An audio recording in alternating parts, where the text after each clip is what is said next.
Live from the WJAY studios in Oviedo, Florida, it's season 2 of Wipe Those Tears! With the Tier Masters, Brandon Bogart, Mark Leota, Johnny Pizzi, and Scott Seffy McVeigh. Your host and moderator is Jason DeCanio.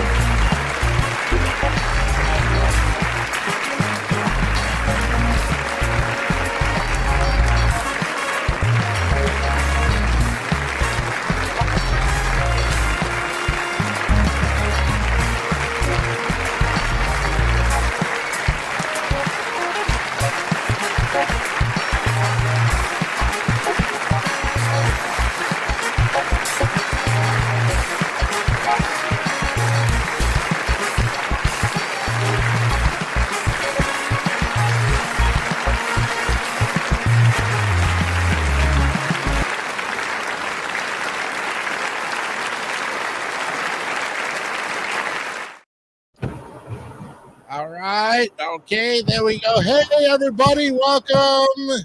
The crew is finally here, and we forgot to invite Brandon Bogart. Here he comes now. Oh, my God. He said he didn't have the link. Well, there you have it,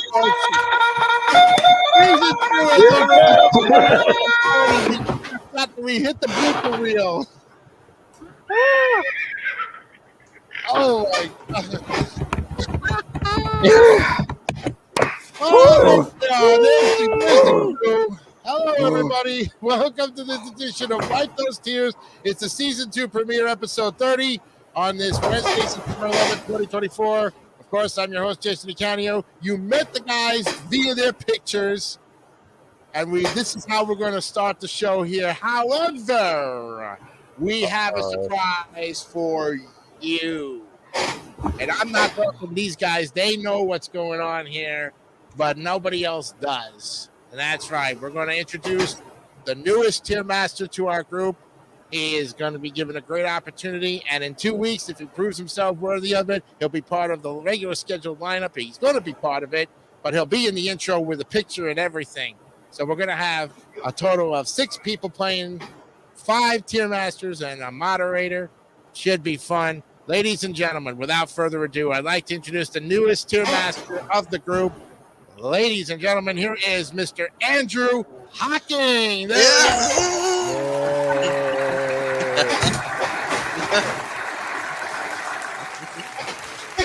Wow.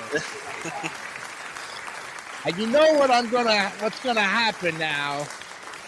Everybody who's watching this at any given time is gonna be like, it's him. Yes, it's him. Mm-hmm. We gave him the opportunity. Uh-oh, somebody's got I got an Amber Alert, though, but that's all right.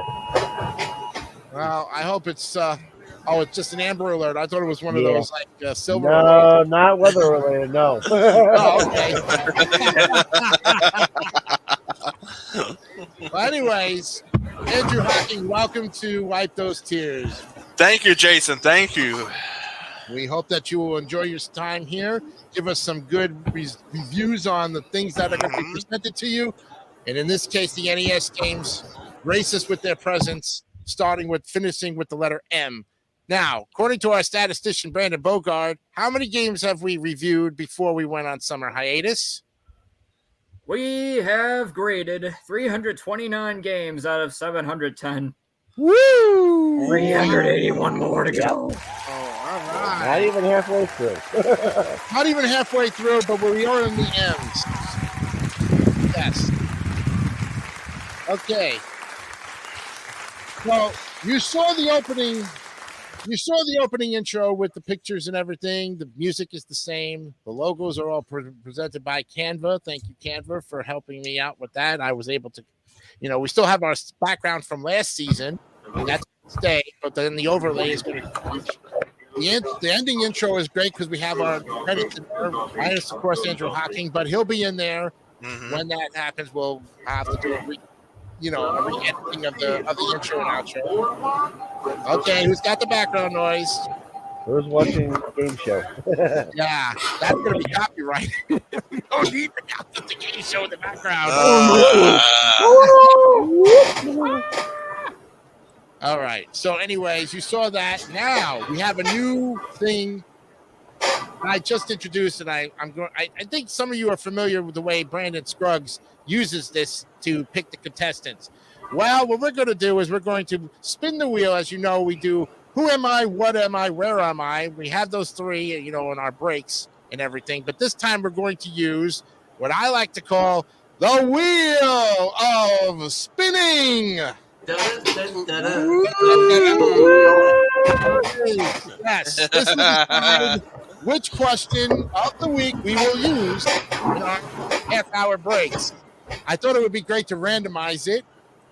As you can see, they're color coordinated, and there's 3 of them up there. And it's all Wipe Those Tears, and we've got it. So I'm going to spin the wheel, and we'll see which one shows up for this week's question. Okay, I'm gonna do it. Here we go. No, wait a minute. Hold on. Here we go. There we go. And it's not fun. Where am I? There it is. Where? Okay. So I have the where am I question of the day. We will do this at 9:30, and we'll do it at 9:30, 10 o'clock, and of course 10:30. There'll be 3 segments here. All right, to get in more games. All right. With that in mind, you know how we do this, so I'm going to close this off and stop sharing that screen. Get that. One back and get us to the rules of Wipe Those Tears for any new viewers and, of course, for Andrew Hocking. So let's go ahead and play our background explanation to the rules of Wipe Those Tears. Okay, guys. Once again, welcome back to the show. Every week, we're going to be looking at different things. Keep running, Mosaic. Yeah. Who's playing that? Wasn't me. Stop. Who's playing in the background there? Was that Gianni? I guess so. Guess so. All right. Yeah. Okay. Sorry. Yeah, I think he'll keep his mic muted until he speaks on it. So. All right.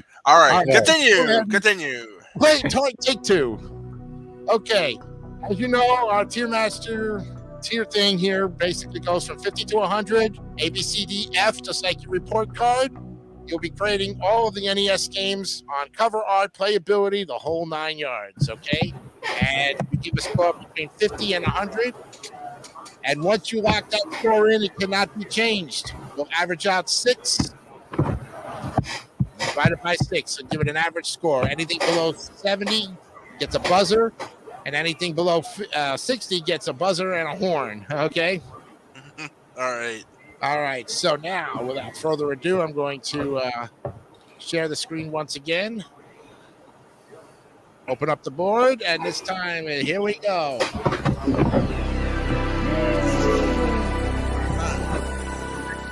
I like that sound already. I know he does, right? That's it. Yeah. Yeah. Right. Okay. Our first game tonight on the on the NES? yes, thank you. Uh-oh. Is this game here, and it's called The Magic of Shizarad. It's by Culture Queen. First released September 3rd, 1987. Okay. And let me give you a little background on this game here. Okay, mute your mic there, Gianni, to hear you typing, or whoever's typing. Wasn't me. I know. Okay, either that or turn your TV off. Yeah, Okay. I was just going to say that. Okay, so The Yeah. Magic of Shizarad, if I'm pronouncing that correctly, Adventure role-playing video game developed and released by Culture Brain. The game was released in 1987 in Japan and 1990 in North America. The plot is based on Middle Eastern folk tales found in 1001 Nights. It involves an amnesiac hero traveling through time in an attempt to rescue the princess Shizarad from the evil wizard Sabaron, who has summoned a horde of demons to bring chaos to the once peaceful land of Arabia. It's divided into chapters and incorporates elements of both action-adventure and RPG gameplay styles. In each chapter, the player character can freely explore an overworld in a top-down perspective. The player engages hostile enemies with various weapons and spells through both real-time solo action on the overhead map and random turn-based battles throughout alongside the flight battles alongside befriended allies. You get the idea, all right? That should give you enough description. I'm going to turn it over to the first man on the plate here, and that's Scott Steffi McVeigh. Give us your take on the magic of Shizarad. Well, let's see. Actually, to help you out here, it's Scheherazade, actually. Scheherazade, thank you. There you go. I knew I was pronouncing it wrong. I knew that. Yeah. The only reason I learned about that, how to pronounce that name, is actually thanks to the pinball machine, The Tales of Arabian Nights by Williams back in the 90s.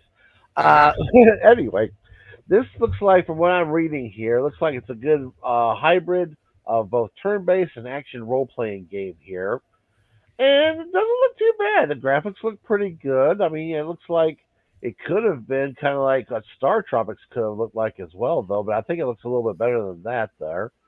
However, people have said it's kind of a mixed bag of whether it should be good or bad. So I'm actually saying, well, the cover art looks great, so I'm going to give it a good 85 just because of that. All right, so Scott starts it off with an 85, a middle B. Very good, and that's locked in and cannot be changed. Now we go to Mark Liotta, the man from Canada, who is going to grace us with his presence with this game of the magic of Shizarad. Or Scheherazade. Scheherazade, thank you. Shizarad. And potato, you know what I mean. one that I've never heard of, but like in all fairness though, like RPGs have definitely come a long way. I mean, I know like Pokemon still uses like the classic turn-based formula, but a lot of the other ones are basically action RPGs now. Yeah. Now, in terms of this particular game, I don't really know much of anything about this, but I will give it a 73. A 73. So it's still a C, and it's still passing. Very good. Okay, now we go to Gianni Pizzi, our resident AVGN expert and this band member follower. What's up, buddy? Hey, how's it going? Good, Jersey. That's all right. It's been good, doing good in Jersey here, yeah. Right. College graduate, by the way, you know? What was that? College graduate. Congratulations. That's right. That's right. Yeah, forgot when we you told me about it, that we were going to do this, take that whole 3-month break, that I was having like a graduation celebration dinner with my family. So that's right. It's kind of home now for a while. Yep. All right. So what do you have to say about this game? And did James, by the way, play this or show it off in any episode? I don't think he has. If he did, I would probably know about this game. Yeah. I don't really. Now, it is like most games that we've seen here. We've seen a lot of like Zelda games similar to Zelda, or the graphics are, and we're of course starting off with one for this new season. But yeah, I do like the sprite of the boy or whatever the person's name is in the game that you play as. I mean, the whole lot of purple, pink. See that? I've seen that a lot in some of these NES sprites, but I kind of do like that. From one image I'm seeing, a lot of green, maybe a little too much green, but you're outside in the forest, it looks like, so I can kind of see that. And I think I'm going to go with this one. Let's put it 78. 78, okay. Middle C, but still very passing there. Very good. You're done with yours. Now we go to the statistician man who has got all the stats.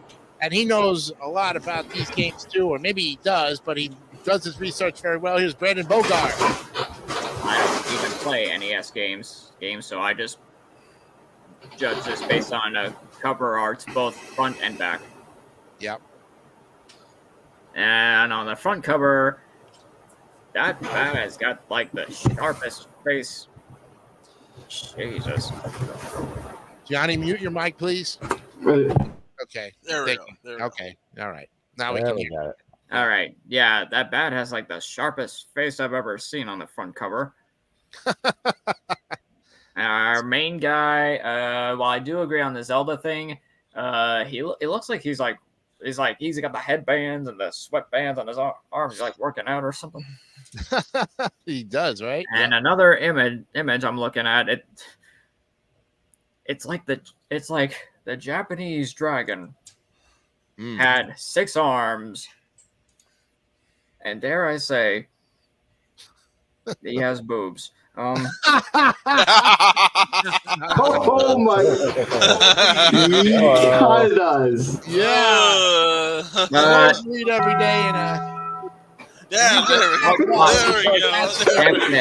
That is just above and beyond the Call of Duty there. Mark that down. You got a Taco Bell. Yes. Okay, There we I go. know, but the rest doesn't look too bad. I'm gonna give it 72. 72 after all that explanation. Still, it's passing grade. And now, for the first time ever, It's okay. now for the first time ever, our newest tier master, Mr. Andrew Hawking, is in the building. Well, I like the NES games. I've never seen this one before. However, I like the cover of it.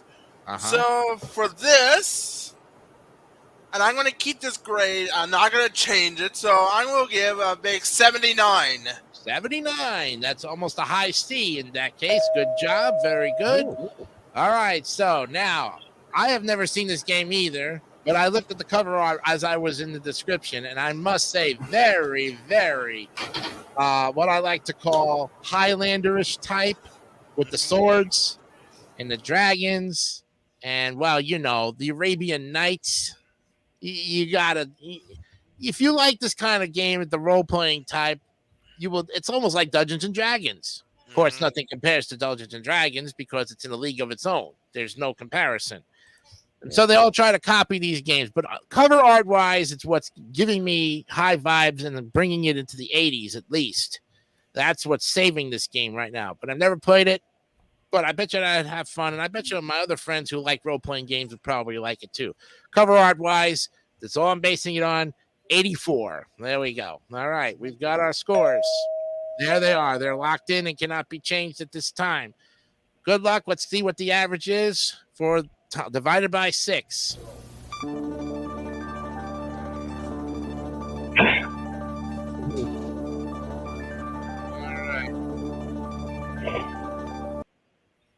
Well, for the first game of the night, I'll tell you what, gentlemen, you really put it in there as a C. It's going to go up to the C tier, 78.5. Very good. Oh, Nice.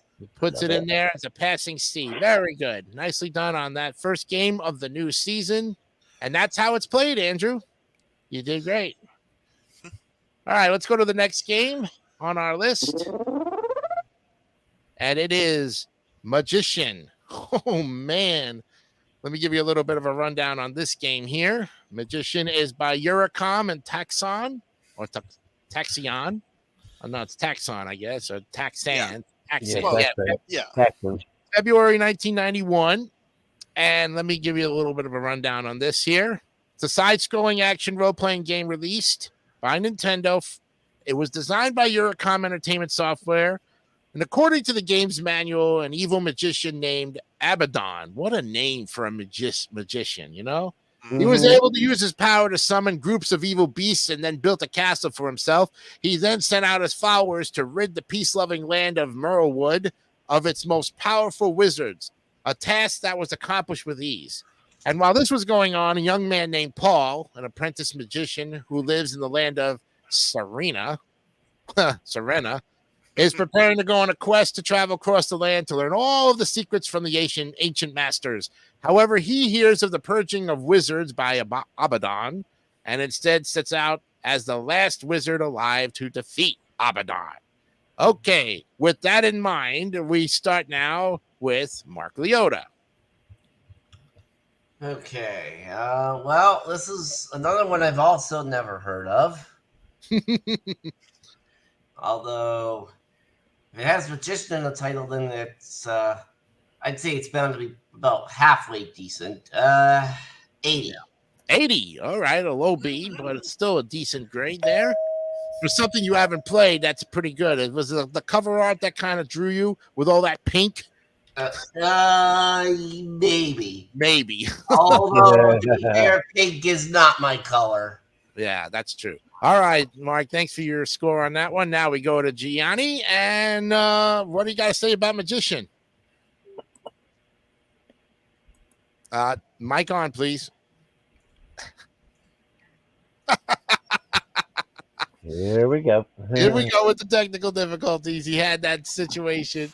Oh, all right. There we go. Okay, we're good. Okay. Yep. Haven't heard of this one, and I don't think AVGN has played it. Yeah, we would have seen it. Yeah, that's how I would have known about it, probably. He don't play too much role-playing games or side scroll that too much on that Not level. really, no. Yeah, I didn't think so. But with this game, it's kind of a simple name. I feel like they could have done something.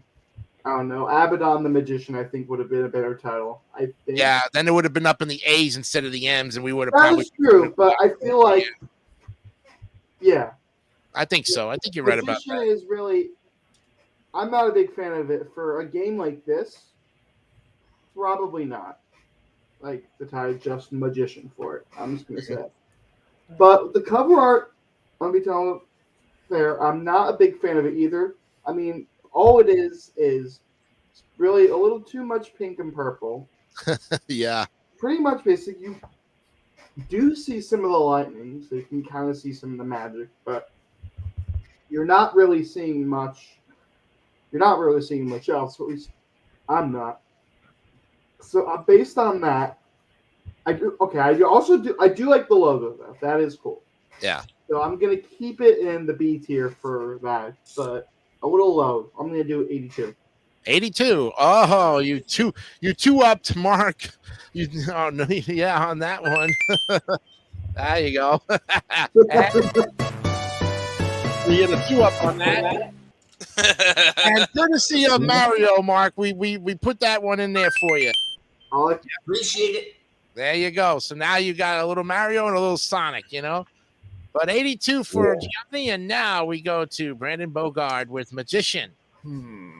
Oh, let me lock it in. There we go. Sorry about that. Okay. Now it's your turn, Brandon. All right. Yeah, he got his pirate. Let's see. So, I'm looking at it, one of the images in the back cover. I'm not so sure why there's like 3 volcanoes. It's a little weird. But the rest of the graphics, including on the front cover, they don't seem really bad. I don't really mind the color. Mm-hmm. And so, with my how impressed I am, 97. 97. Whoa! Holy cow! Well done. Oh, and then that he gets a Taco Bell for that one, and a free city. Working that down, statistician. You got 1 free city. Now, for every free city you get in our season 2, we'll tally it up, and at the end of the season, whoever has the most free cities, well, we'll just have to find a great prize for you. I don't know. We'll find out something. We'll have to talk about that in private meetings, but that's what free city for that one. 97, and we locked it in. Okay, Andrew, you're up with Magician. Well, I never seen this game before, but I see the cover. I see a lot of lightning and the wand, but the color. So for the score for this, I'm sticking with the double sevens. I would pick 77. 77. Okay, fair enough. You got it. And now we go back to, of course, the old fart in the room himself. Oh, Yep, that's what I call myself. You know, you put it there. I didn't. I just read off what he's saying. You know. There you go. Smoke weed every day.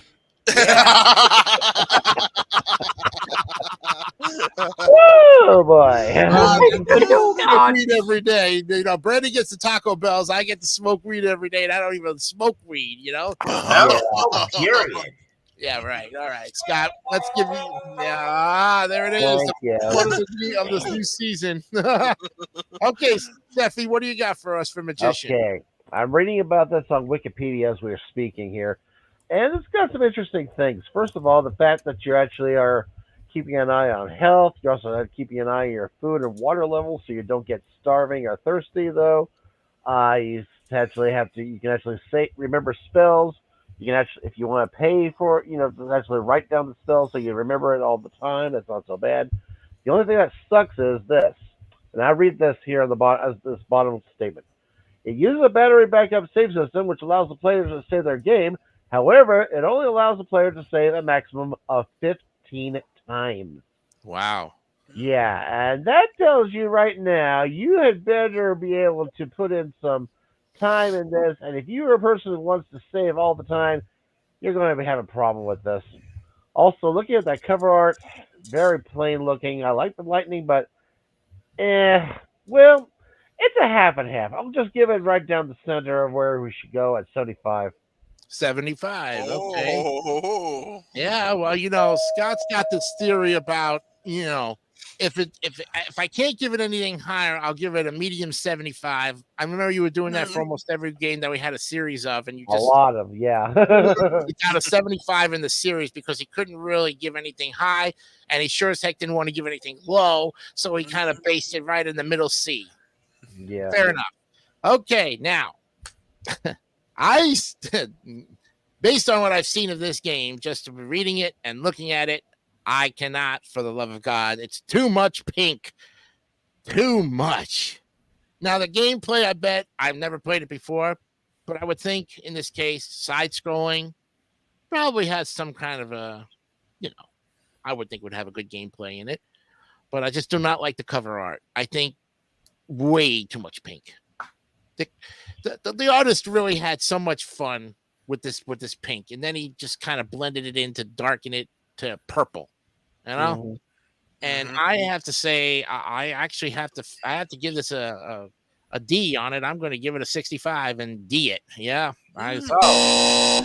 First buzzer of the night. Yes. Oh, we have a comment too. Wait a minute. Oh, and we've got a comment here from Ezio Auditorio de Fiorenz. Happy to see this show back.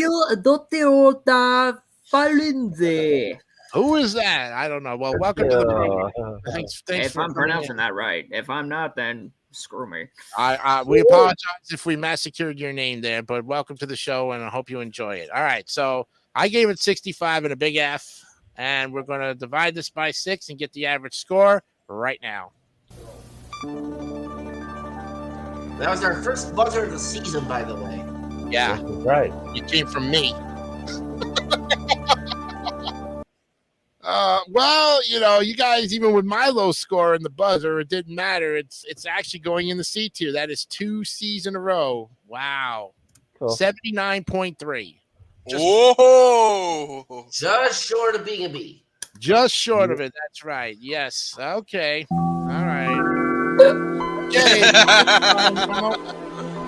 We're going to take our first commercial, not our first commercial break, but our first break of the evening here. And I'm going to put everything back. I'm going to close this up a little bit so we can all see each other. So that way you guys can get the where am I question. I will read 3 of the first clues to you in this first half hour. And like I said, you play along with us if you're watching. Do not blurt out the answer. We'll go over the answers to this question at the end of the show. Okay. So if you know the answer, you can play along, but please don't type it in the comments. Don't give anything away. And here we go with the first of the clues. I am a North American city. That's clue number 1. Okay. Clue number 2. I had a basketball team, but it moved to Memphis. Okay, let me change my banner here because I didn't change it. We're doing the Where Am I here. There we go. There you go. And the third and final clue of this first half hour is, despite my rainy reputation, my beaches are popular. I'm surprised I didn't say my bitches are popular. I really wanted to, but I didn't. Well, I think I might have it already based on this Smoke first weed couple every of clues, day. but I'm not going to answer yet. Okay, well, if you guys got it, hold on to it because you'll get more clues in the next half hour. Anybody got to use the little boy's room or get a water or something? I'm good for I gotta now. refill my bottle. You got it? Okay. All right. I We're already gonna got my back. sorted already. Okay, we're gonna go to the next game, so we'll reopen up the board once again here. Not that. That's the wrong one. There we go. All right, let's get back to the game here, and I will, of course, take the ticker off. We don't need that, There but we that go. the Where Am I is the question of the week, and of course, it's random, so we may have another Where Am I next week, or a who, or a what. You never know. Mm-hmm. All right, next up on the list is looks like Mag Max. Yeah, Mag Max. Oh well, I'm surprised I didn't say Mad Max. You know, it's Mag Max by Nihon Busan, March 19th, 1986, going way back. Yeah. Wow, this is an arcade video game. That's right up your alley there, Seffi. There we go. You know, which was developed by Nihon Busan and released in '85 under its brand name Nikibutsu. Yeah, Nichibutsu. Wow. Yeah. A horizontal scrolling shooter, players control the tidal hover ship in an attempt to completely construct the ship into a giant robot and to destroy any enemies attempting to stop it. The three-headed mechanical dragon found as a boss character in the game known as Babylon. Wow, what a name for a dragon. Strongly resembles Mecha King Ghidorah from the Godzilla franchise. Wow, you could tell that the Japanese were having fun with this.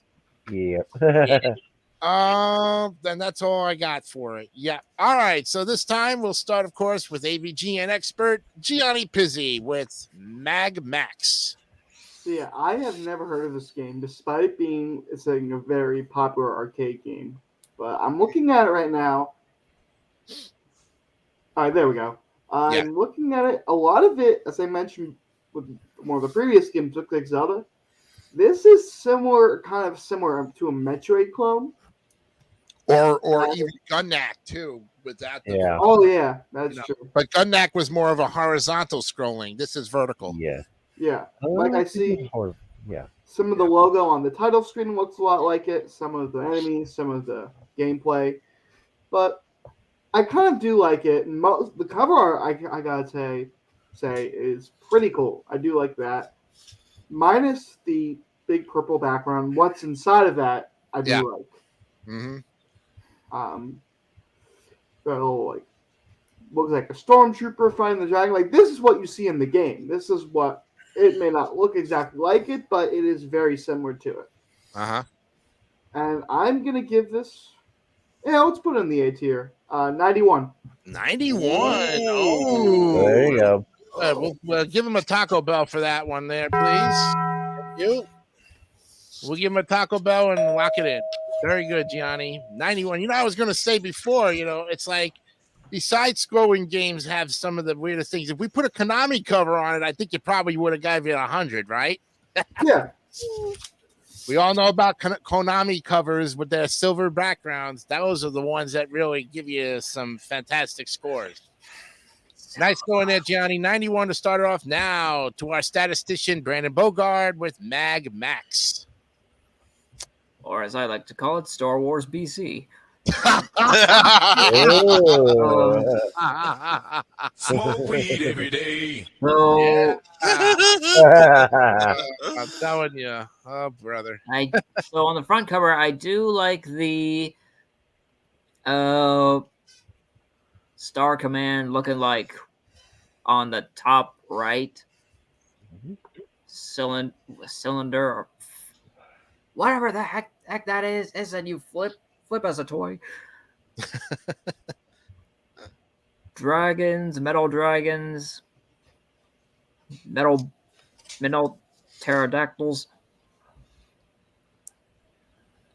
The images in the back cover, I feel like they could have done a little bit better, but I'm gonna give it 84. 84. All right. You know, I was going to ask you, did the BC mean before Contra? Ooh, good call. I don't know, because this came out in 86, and I don't think Contra came out until what, 1990 or 89 and 88, and then Super C came out in 90. So yeah, it would be before Contra, Star Wars BC, you know, and why not, right? All righty. There's a possibility. It's a possibility, but you never know. But you good score there, Brandon. Now we go to Mr. Hawking himself. So you just have a phlegm.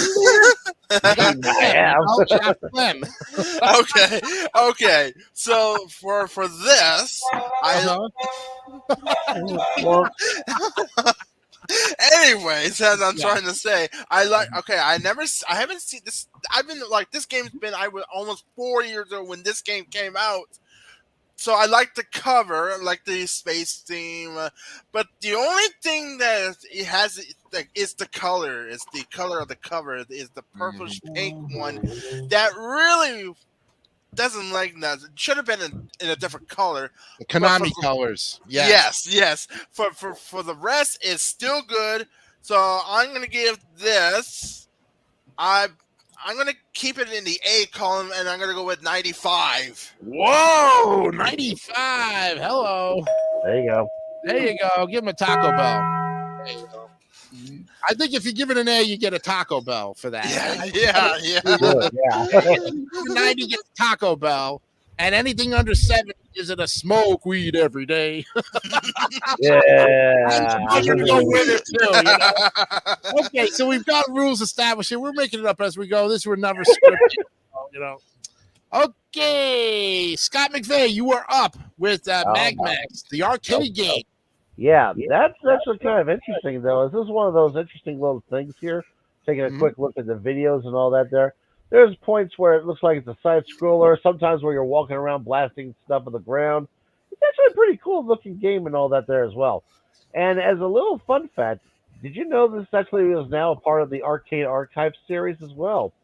So they actually re-released it on the more modern consoles. In fact, I think the Switch version came out 4 years ago, so there you go. Give him a free city, please. There you go. Great observation. Love it. Yes, it is. Well, yeah. Yes. All right. Make note of that, Brandon. He got a free city, too. All right. Well, this is something I like. And first of all, it comes from 1988 here. So it's got a really good, styling on it. I like the gameplay design on it there. I think it's the only reason why that weird purple side cover, on the front cover was there. It's probably covers of the company.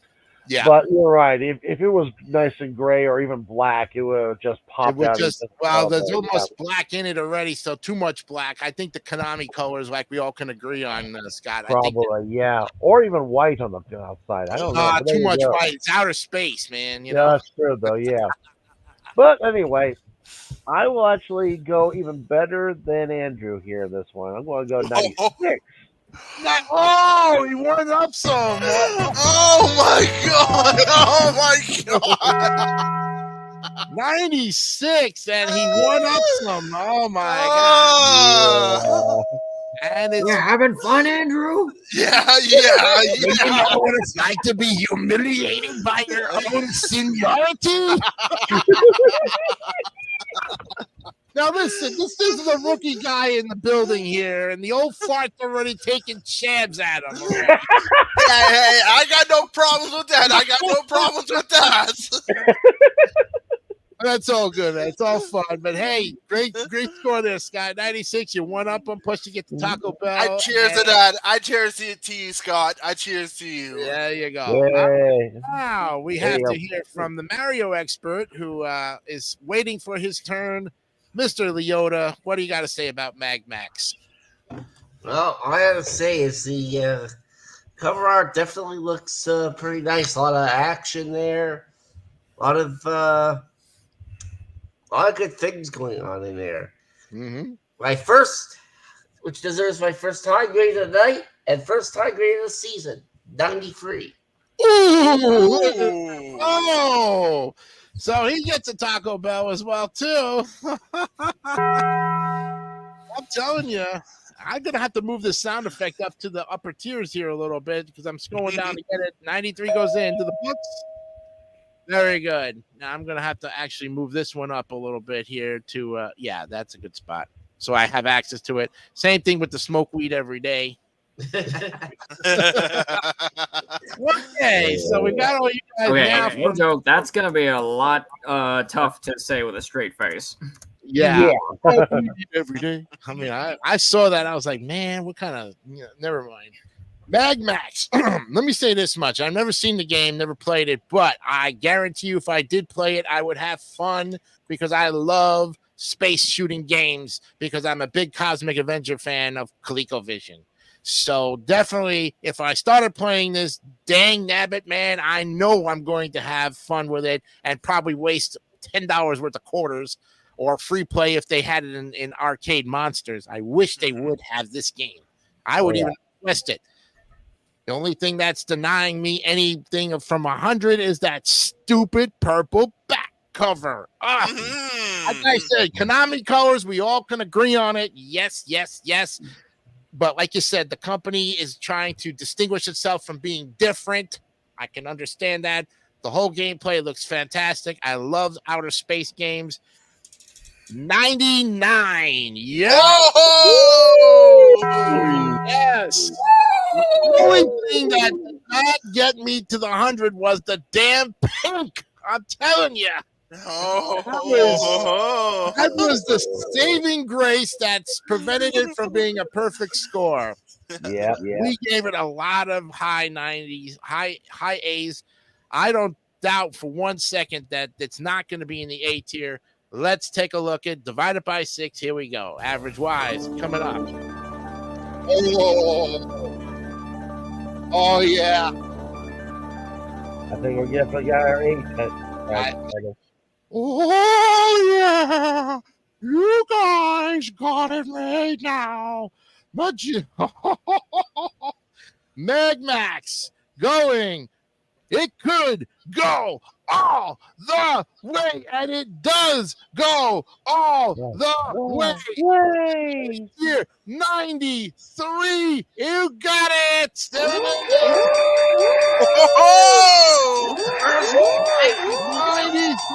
the first day of the season, and it comes on the third game of the night. Wow. Nice going. There you go. Beautiful job. All around it. It was surrounded by assassins. You know what I mean? I was close. Yeah, but I gave it a 99, and it was hanging around. Probably the average was between 90 and 92, and then I threw that 99 in there, and it just, wow. Yep. Great play, guys. Nicely done. Well done. All right, now, here's the game we're going to get to. I think you all are recognizing it. And, of course... So here we go.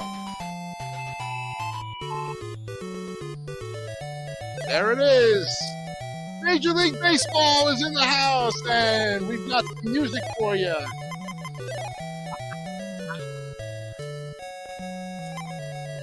Yep. Oh, yeah. Okay. All right, you heard enough of that.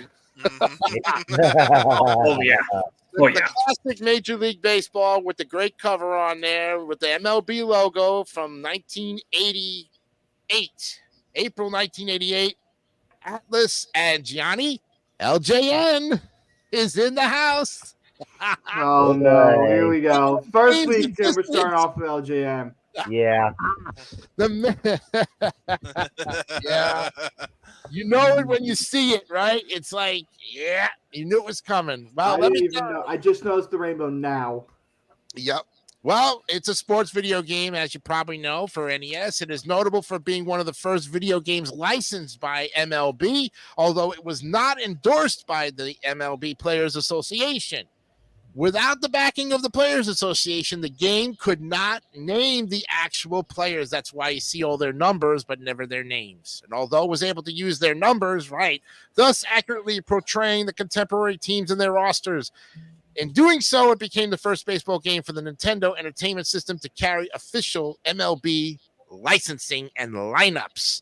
So even your Toronto Blue Jays, Mark and Andrew, were consistent back in the days.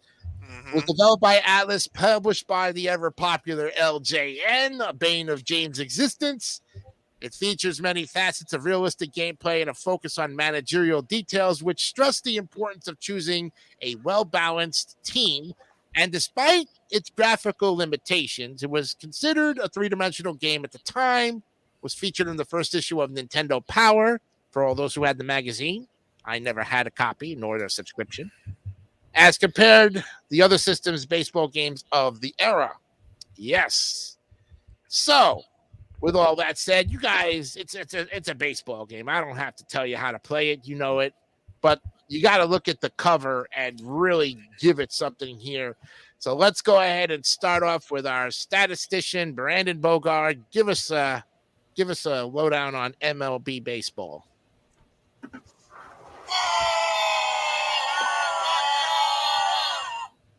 That is what I think of this. Oh. Yeah. Yeah. There's I'm looking at the images of that cover. This is the cheapest looking that I've ever seen in a baseball NES. I've seen much better NES baseball games than this. And the front cover.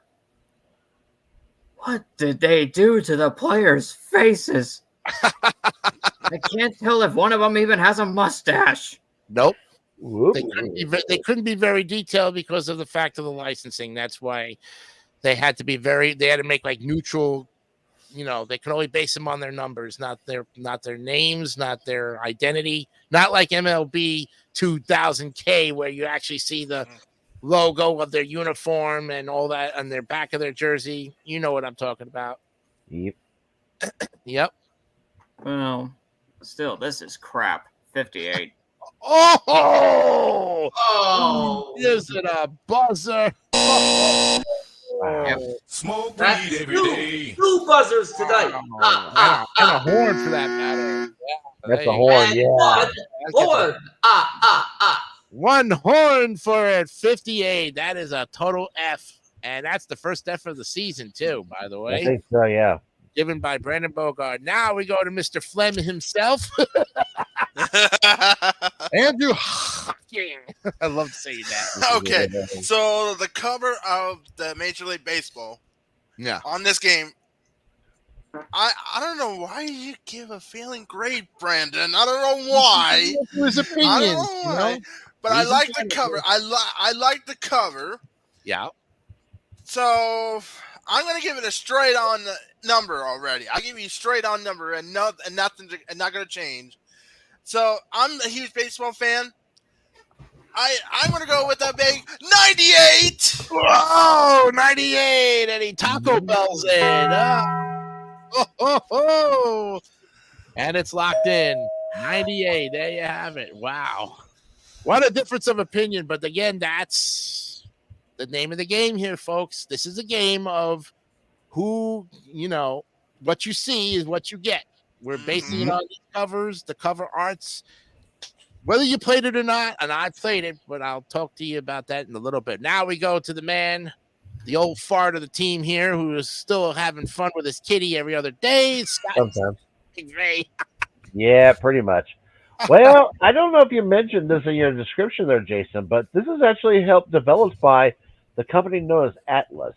And yes, most people might not realize this, but since they're now a subsidiary of the Sega Corporation, and these are the guys who gave us classics like Shin Megami Tensei and Persona and Etrian Odyssey and other great titles, though, as well, though. So these guys have been around for a long time, but I think there's a reason why they concentrate more on RPGs and not so much on baseball. Right. As I'm reading the Wikipedia page right now, they had some real interesting limitations. Like, for example, the pitcher stays still, cannot be shifted to the left or the right like in other baseball games. Ball stops on a dime after 3 or less bounces, for example, after it's hit for some crazy reason. Camera functions are weird. You probably usually they get tossed to a guy in the outfield who takes forever to get there. This means you can get a lot of in the park home runs. Yep. Yeah, I hate to say this. I'm going with Mr. Brandon on this one. I'm going to give him the same score of 58. Oh, 58 for the horn. Oh, no. Wow. That is a heartbreaker there. And he gets a Smoke weed every day. Yeah. But he does get a free city for his explanation. And the fact that he brought up Atlas. So that's 2 for Scott. Make a note of that, my statistician. Scott's got 2 free cities. Who else has the other free city on there as well? I think it was Gianni, right? Or no, Brandon, you got one too. Brandon got himself, yeah. Brandon has 1. Scott has 2. All right. So far, 2 58s and a 99. And now we go to Mark Leota with MLB baseball. Well, of course, Andrew, me being as big as a baseball fan as you are, I think you know what's going to happen right now. Here's the pitch, and there's a drive deep to left field and into the seats for a perfect 100. Oh,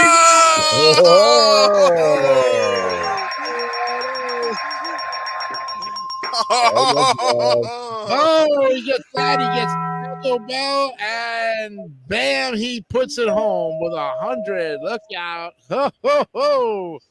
Nice going there, Mark Leota. We knew where you were going with that one. 2 big baseball fans, and now we come to the AVGN expert and the Fishmeister himself from Jersey City. Here is Gianni Pizzi with the report for MLB. Although not from Jersey City, but state of Jersey. Well, Jersey, yeah, okay. I try to be, I see where you're going with that, but yeah, I know, right? yeah. But so, given the fact that this is an LGN game, we know he's done that's video where he's done every single LGN game. He hates it with a passion. Yeah, he does. Yeah. I mean, LGN is known for taking good movies and destroying, making terrible games out of them. Yeah. I don't think I've ever seen him do a sports game. Yeah. And I'm surprised. Like, of course, they're ruining a good sports game. And I do like, one of the things I do like is, even though they're kind of making it very vague, I mean, they're putting some little detail in there. Like, I'm noticing, like, the stadium, you can actually see, like, people in the seats. They're not very specific, but I feel like that's a little minor detail that I kind of like about that. Mm-hmm. What else was I going to say? Oh, I remember now. The fact that, they're just calling it Major League Baseball. They're not adding any other terms in there like you do now. Yep. Yeah, I mean, I get that. It's true. That is true. But I feel like if they were going to make another one and call this whatever year this came out, I think 88 it was. Like MLB 88, 89, like they do. Put a year to it. Yeah, you're right. Yeah, I don't think they were going to do another one out of that. But I am going to give this one. We'll put this in the C's. 76. 76. Okay, that's a very respectable score. It's locked in. All right, now, like Mark and Andrew say, good things are always on the mound here. And the baseball diamond and the club and the spade, and we all got heart. And I played this game. I love it. I love the fact that you can make your own lineup. Okay, despite the graphics being at 8-bit, I mean, you the comparison. There is no comparison to MLB 2K. I see that. I see what I've looked at it on YouTube, and I've seen that they've just completely just put all of the graphics in. They're so much better today than they were some 40 years ago. But you got to remember, this is, again, 40 years ago, some of it before you guys' time. And you probably have seen it in. I played it, and I love it. I'm going to give it the old 100. Yeah. Oh, Right. 100 in all of its glory, and I get the Taco Bell of the night. All right. We've got our 6 scores. Let's see what kind of average we're going to get this time. Divided by 6, and here we go.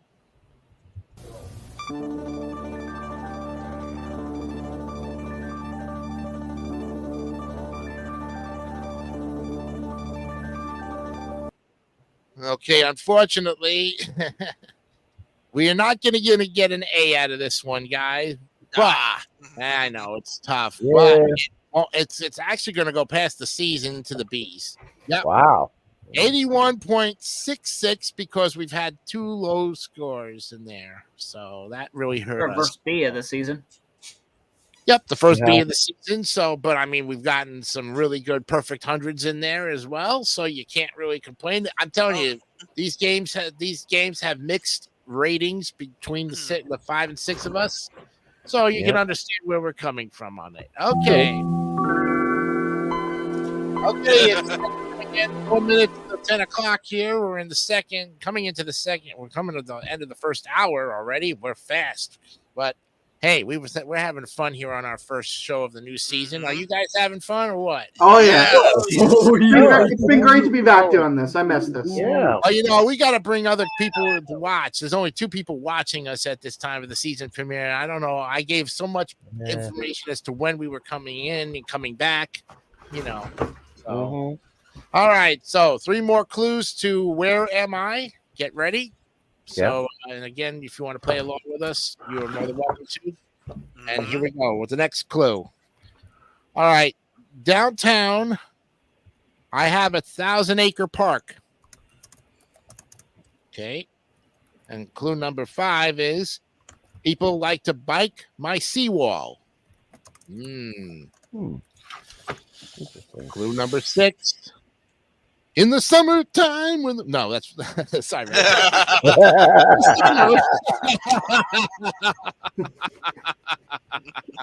Smoke weed every day. Yeah, right, thank you. In the summer, oh wait a minute, hold on. In the summer, I have nightly fireworks displays. That's clue number 6. And those are that's the second set of 3 clues you get on those particular ones. You'll get another set in the next half hour coming up. So anybody need to take a break? I'm good. I'm good. You guys are good? All right, let's get back to the games right now. Okay. What's up? I said you should see what Brandon did. Oh, but I'll probably see it in the playback later on. Yeah, later. Yeah. You. All right. Well, hey, like I said, when I saw that game coming up there, I was like, yeah, definitely. Oh yeah. All right. Next up on the list is a game called Maniac Mansion. Whoops. Ooh. Let me put that one back in there and pull this guy up. There it is. Maniac Mansion. Okay, put out by Jaleco, or Jalco, as I like to call it, Johnny. Jaleco, September 13th, 1988. And let me give you the lowdown of this game. Not wrong. I want that. Whoops, I'm hitting the wrong button here. All right, sorry about that. Okay, for some reason or another, it's going to Nintendo. It's going to NES people. I don't know why, but okay. Let's see. Conception. That's what we want. We want the overview. Okay. Okay. It's a 1987 graphic adventure video game developed and published by Lucasfilm Games. It follows teenage protagonist Dave Miller as he attempts to rescue his girlfriend Sandy Pants from a mad scientist whose mind has been enslaved by a sentient meteor. The player uses a point-and-click interface to guide Dave and 2 of his 6 playable friends through the scientist's mansion while solving puzzles and avoiding dangers. Game is non-characters. Initially released for the Commodore 64 and Apple II, Maniac Mansion was Lucasfilms Games' first self-published product. Wow. So the overview is a graphic adventure game. You know about that. 2-dimensional. And 15 action commands such as walk to and unlock may be selected by the player from a menu on the screen's lower half. Wow. Mm-hmm. So based on all of that and the way that it was set up, this situation, I couldn't give you much on Maniac Mansion. Okay. Now we start off with Andrew Flim, Hockey Puck Hocking. Very good, Jason. Yes, I got different names, everyone. So just bear with us there. Okay, so for this, I'm like, oh my God, what is going on with this one? I tell you, I like the cover, but they need a little more touches on that one. So I'm going to put it into the C column, and we're going to go with this is only a 72. A 72. That's still passing. Okay, very good. All right, Andrew, thanks for that 72 there. Now we go back up to Steffi McVeigh. Oh, yes. Maniac Mansion. This is what got me into point-and-click adventure games. Oh, boy. The start of a whole new thing for you, huh? Oh, yeah. It really helped. This, and, of course, the games from Sierra Online on the old PC. Little fun facts. This uses something called Scum to help. It was a special video game engine. It was Scum? Yeah. Let me explain what it means. It's an acronym.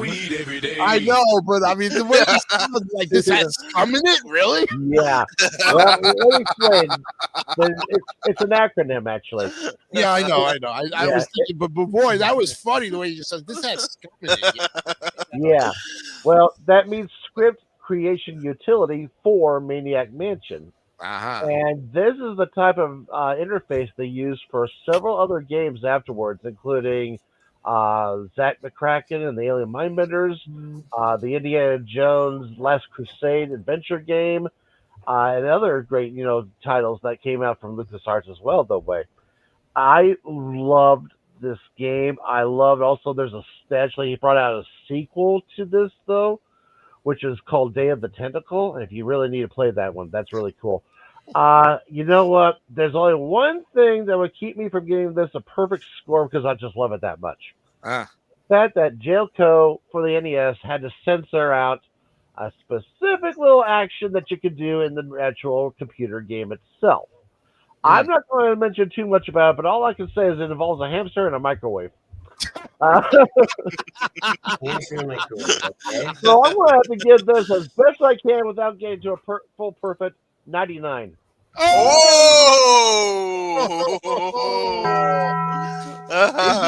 99 and he Taco Bell's it. Yeah. Yeah, baby. One burrito shy of a Happy Meal. Yeah. One Cine Twist shy of a value meal. Now there you go. There you go. Right? Taco Belled it to death, but he couldn't give it 100 based on the hamster squat. That's about it. Damn that hamster! Yeah. Okay, Mark Leota, you're up with Maniac Mansion. Oh, I guess this game would look pretty nice. Yeah. Seems like one of those games that would probably involve a lot of stealth, and that's kind of one thing I kind of find annoying in games. I'm gonna give this a 77. Okay, a little more modest grade from the Canadian provenance of himself, Mark Leota. There you go. Okay, Mr. Gianni from Hackensack. I was gonna say that before. I could have said Hackensack, and you would have really ripped me a new one. You know? No, I mean, no, I mean, yeah, I get it with the jersey, so you're good. Don't worry. Okay, now Maniac Mansion AVG. Did he even attempt this? I don't think he did as AVGN, but I do know it was. I feel like I've heard. I think it was with James and Mike. Oh, yeah, they probably did it because Mike would have something to say about that. Mike Matei, yeah. Yep. But yeah, that's probably how I've heard about this game. I've never really played it. I don't think I even watched that one. Not really big into James and Mike as I am with AVGN. Although I occasionally watch it when they do it. But I'm looking at some of the pictures right now. I do like the cover, especially that guy in the background. Just he's staring into your soul, like he's making you want to play this game. Yeah. And I'm even looking at. I found like a whole like graphic of all of the entire mansion, just the whole map of it. I do like some of the graphics from what I've seen. Your basic, a lot of purple in this, but they're all kind of different color schemes. You know, I mean, so definitely not the whole same thing with the same rooms. That would be a lot boring, but they got not the same color for every room, which I kind of do like, I'll tell you. But I'm going to give this, let's go in the B's, 86. 86. Okay, that's still a decent grade there. Very good. Okay, it's locked in, and now we go to Brandon Bogard. So, What are you trying to he's got the shit done. There you go, that's Shane. basically the blonde man on the front cover. Oh, Really? Oh yeah. gotta be oh wow! I There thought you go. I thought it was like I wear my sunglasses at night. You know, yeah, gotta be like No. Cutting Crew. You know. yeah. I'm looking at the front cover. I see the blonde guy with the sunglasses, and there's another blonde guy at the end. No pants on. Well, short, but you get the It was idea. supposed to be. There you go. There we go. There we go. Give yourself, Brandon, a free city, please. Yeah, there you go. Get him now. Yeah, give him that. So- Even though he gets smoked weed every day, it don't matter. He still gets a free city. Yeah, and next Smart to ass, you know? the blonde. Yeah. Don't Okay. you be a smart ass now, you know? Next to the blonde guy with no pants. I'm assuming is that okay. There's like a girl. I'm assuming that's Sandy.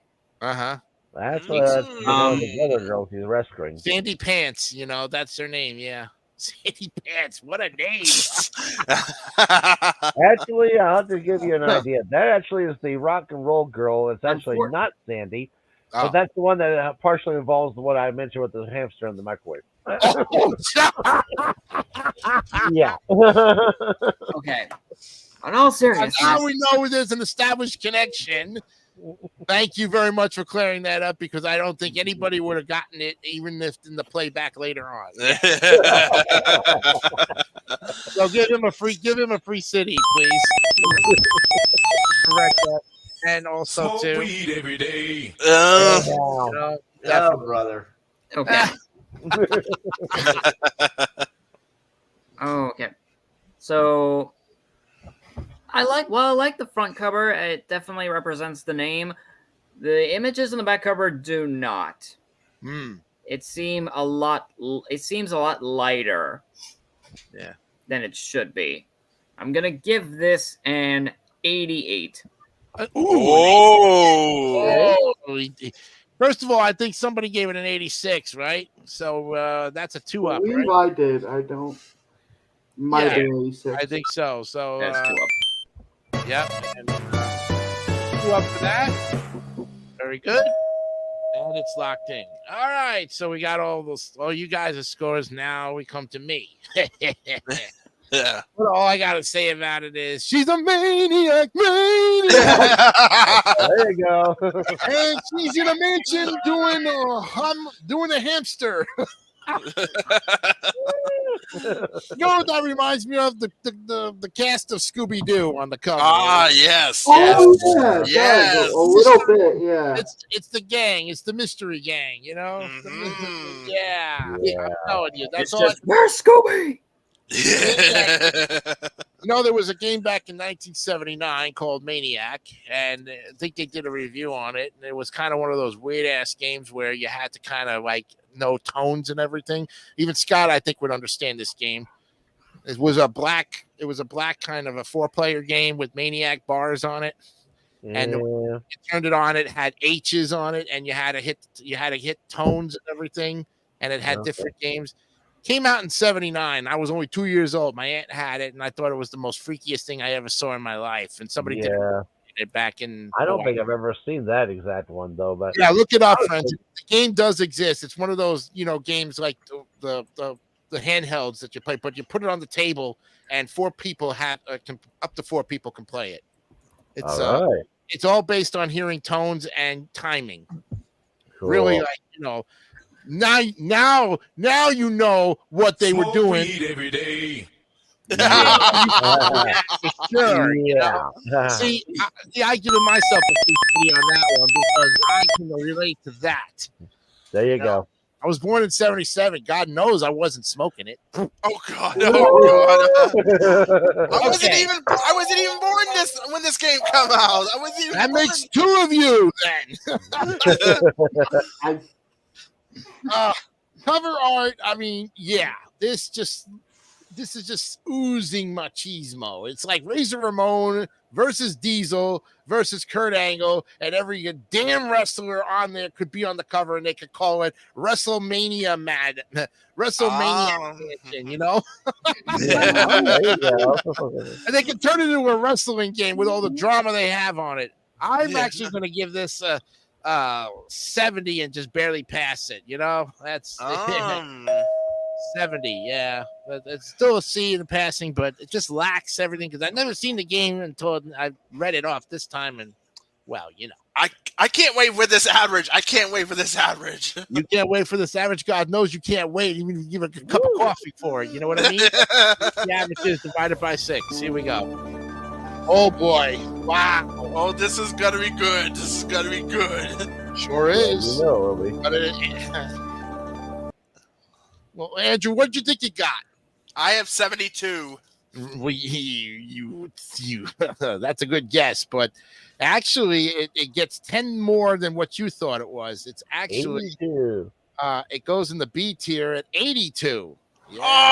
Oh! MLB baseball. Even with 8 of 70 remarks on it, Scott, even with his grades, you know, one cinnamon twist shy of a value meal. Yeah. Oh boy! All right, well, that's the end of that game. Thank God it's over and done with because I just don't ever want to see that game. I can't wait to see what the next one is. Oh my God! Oh boy! I think I know what's coming up, but let's. Sorry, clear my throat and get the next game up on here before we have a real meltdown here. Okay, I think this is Mappy Land, if I'm not mistaken. Yep. Or is it Mappy? Mappy? That's Mappy Land. It's Mappy. Mappy Land? Oh, yes, it's Mappy Land. Okay. Mappy Land by Tozai, Namco, Taxian, November 26, 1986. Let me give you the lowdown on that. It is a video game console only sequel to the 83 Namco arcade game Mappy. So what is the sequel? It's called Mappy Land. It was later released by Bandai Namco and the Nintendo Switch Online. So whoever's got a Switch knows about this Mappy Land game. Mm-hmm. Mappy must travel through various themed areas, collecting 6 target items in each one while attempting to avoid Goro and his gang of Meowkies. What the hell kind of shit is this? Oh, look at Brandon Ball. Meowkies, huh? Is that the Miyagi Meowkies or something? You know, really? What is this? And the target items differ depending on the story. You have 4 different stories, and I ain't gonna, they go through a railroad town, a western world, tropical world. There's like 8 towns, and they even have one called Milky Town. Wow. Cat toys, there's gold coins, there's silver vine pots, cat toys. Wow. For all you cat women out there, you want to play with your toys, you pussy. Hey, Scott, this will be great for your cat. This will be good for Probably.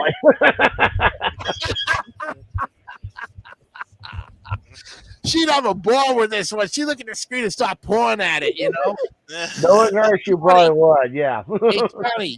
James has a cat and he started pawing the duck, on Duck Hunt. Remember that? Yeah. Oh, yes. There were a couple times where you could see the cat. That Yeah. cat does his piss and shit on it. That's all it does. Power cat,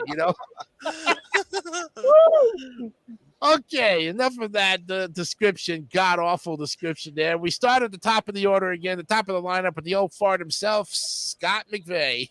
Yeah, well, as I mentioned here, this is based off an arcade game, but it's a console-only version. It's more of a side-scroller, but still has all the features of the original game with the trampolines and everything like that, though.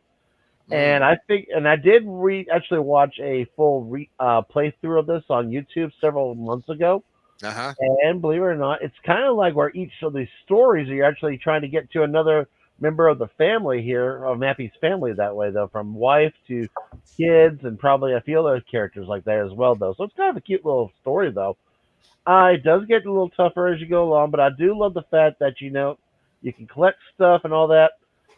It's fun. It's not the best thing in the world, though, but I am more of a fan of the original arcade game than I am of this one. I'm going to give this still a beautiful 87.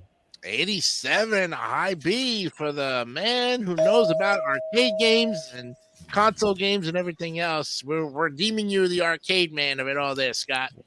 Mm-hmm. Nicely done, 87. Now we go to Mark Leota. And what do you got to say about Mappy Land? I'd say it looks pretty cute and pretty fun. Uh-huh. And again, who doesn't love cute and fun? Especially if you're a Mappy like that, and you got Meowkies. All right. I'll say 79. 79, a high C for the man in Canada. Takes that one to Gianni Pizzi from Harrisburg. I don't think there's a Harrisburg, New Jersey, but Harrison. Yeah. Well, I thought it was Harrison. Harrison, yeah. Harrison, yes. I like Hackensack better. I wish you moved to Hackensack. Yeah. Yeah. That way you could be like Lex Luthor. I know where the other missile's going. Hackensack, New Jersey, Yeah. Was the best line in the whole part of that movie. He throws him in the pool with the kryptonite over his neck. Hey. Yeah. Okay, with this game though, haven't heard of it. I actually think I have heard of it. I haven't heard of Mappy Land, but I'm reading about it. It says it was on the Switch online in March 22, which I have. I don't think I ever saw that game on there, but I've never played this game. But I do know it's a classic arcade game made by Namco, and I've kind of seen pictures of it. I've seen some of it right now. I'm gonna give this one 91. Whoa! Oh, he gives it an A, and a 91 gives him a Taco Bell on it. There you go. Nice. All right, and it's locked in. Yeah, 91 for Gianni Pizzi. Based on what though? What would you say you gave that 91 on? Cover art or just cover art and some of the game? Some of the graphics. Yeah. Okay. Cool. Sounds good, man. All right, Brandon Bogard, you're up, statistician. What do you got for me in Mappy Land?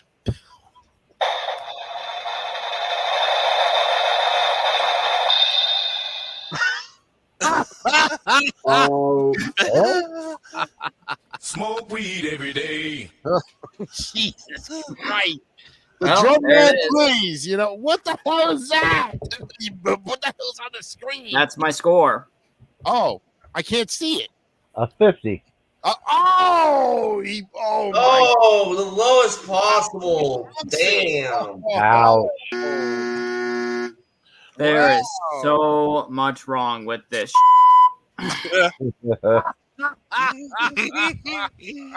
On the images on the back cover, you have some kind of jungle, and then you have like a Mario like level with a train, and then another with like a tree cave and a totem pole, whatever that is.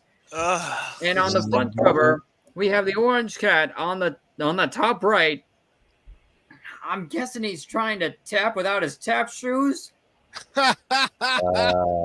Shoes, and he's basically like, Look at him. He's rapping like Sherman Hemsley on the check. Yeah, moving on up, dude. He's Woo. Oh my God. Well, this is just bad.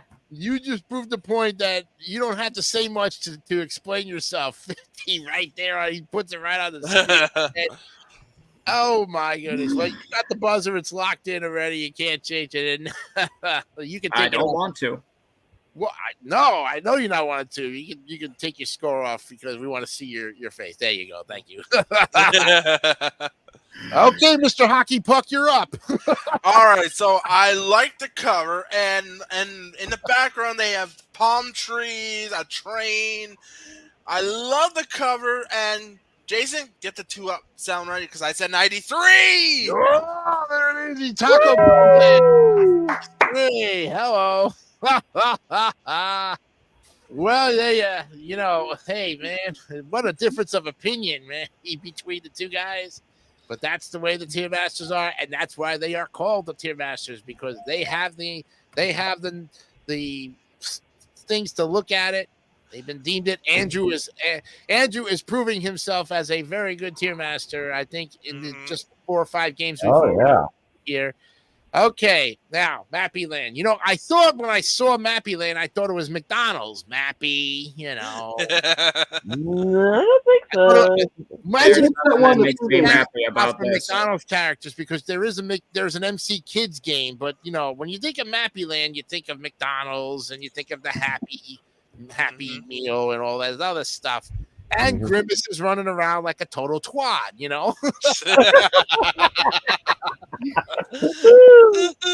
What is Grimace? He's a big fat gumdrop. That's what he is. They claimed he was a taste bud. And I'll tell you what, my Mets are using Grimace as the icon, Yes. for their winning streak when they Shea Stadium. Well, they quickly got rid of that. Now they're with the OMG, Everybody would have them as Grimace, Yeah, I know, right? They used Grimace for that, and they got on a hot streak of like 7, but then they won 9, and then they went back to OMG. I'm like, oh my Grimace? What the heck, So anyways, this cover art's got a lot of things going on. I mean, if I looked at this cover art now and about 6 months later I looked at it again, I'd probably see some things different because, we all look at things in a different way. And this, again, is why we emphasize the cover art as one of the things we score our grade on.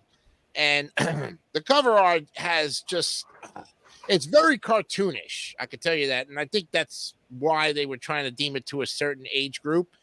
Most adults probably wouldn't play this, but the kids who did have the Nintendo when they were, like James would have probably played this game when he was first got his Nintendo. He probably would have played something of that sort, although he'd find ways to kind of jocks it,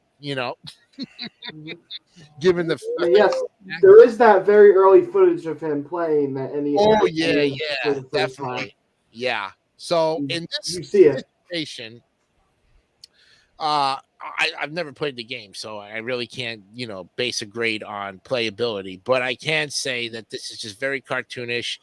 It reminds me of almost like the Smurfs, except they're white kitties. So in this case, it would be like Hello Kitty versus, the mouses. The mouses. The mouses are here, so. Well, Meowkies, Well, the cats are the Meowkies. Yeah, there you The go. cats are Meowkies. So yeah, this is almost like Courageous Cat and Minute Mouse put together in Nappy Land. I'm giving it a big fat 52. Yeah. Oh. Yeah. Definitely for that reason. Yep. Because I just cannot see anything going with this. And even if I played it, I'd probably lose interest in 2 minutes and be like, what the heck did I do? All right. Let's get to the average here and move on here. Here's the average divided by 6.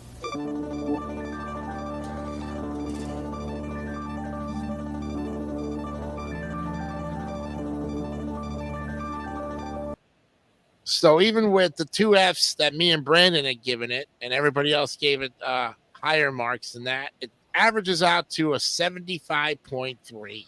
Goes into the C. C category. Middle C. Yep, that's where it goes, right next to Magician. And yep. All right. Now we have an interesting game. I think we have time for it before we go to the break here. So let's go ahead and get this game in. And this is a game I think we've all played or attempted to play in our time. Whoops, not that one, but Marble Madness. Yes, Marble Madness. Yes, it's a good game and one that's been very popular in the Nintendo world, as they say. It's put out by Rare and Milton Bradley, March 1989. Okay, and let me give you the lowdown on Marble Madness. This looks like it was okay. Let me go up here to the top. Okay. It's an arcade video game designed by Mark Cerny, published by Atari Games in 84. So it actually came out in 84 for the Atari. It is a platform game in which the player must guide a marble through 6 courses populated with obstacles and enemies within a time limit. The player controls the marble by using a trackball. So basically, if you had one of those NES advantages or, the power pad or something of that sort, it might work. Or a paddle, you might want to do it. It was Atari's first to use the Atari System 1 hardware, the first to be programmed in the C programming language, and one of the first to use true stereo sound. Previous games used either mono, audio, or simulated stereo. So, it's an isometric platform game in which the player manipulates an on-screen marble from a third-person perspective. So, in other words, you're racing against the clock. So you pretty much know it. The images are pretty familiar once you get to see the game. So with that, we go to Mark Leota to start us off with Marble Madness. Well, definitely a fun game, and this is one that I do have. I've played it.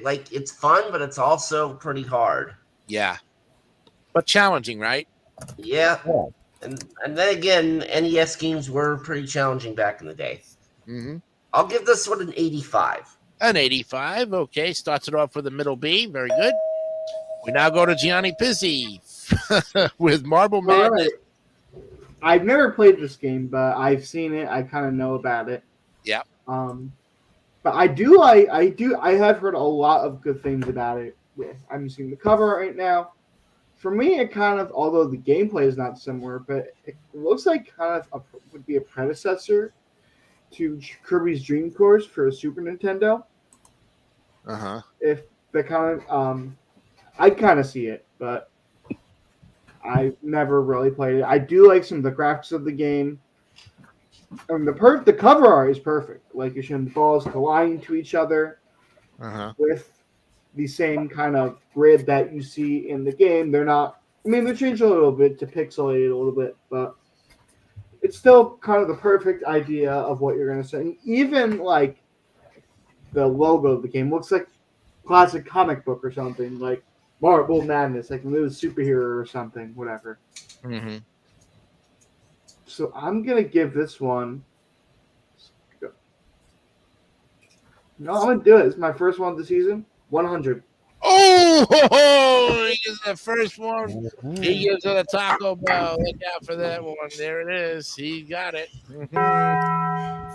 Nicely done there, Gianni. And you got it. 100 for Gianni. And now we go to Brandon Bogard with Marble Madness. So I like this madness.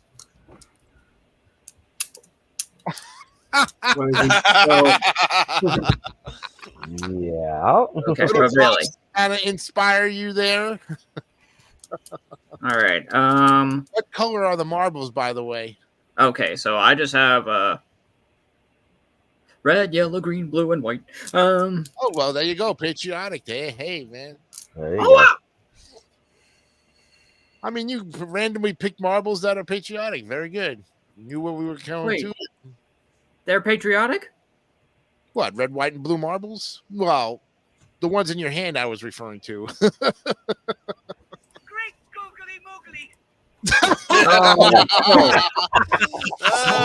Welcome to cover art, red, white, and blue.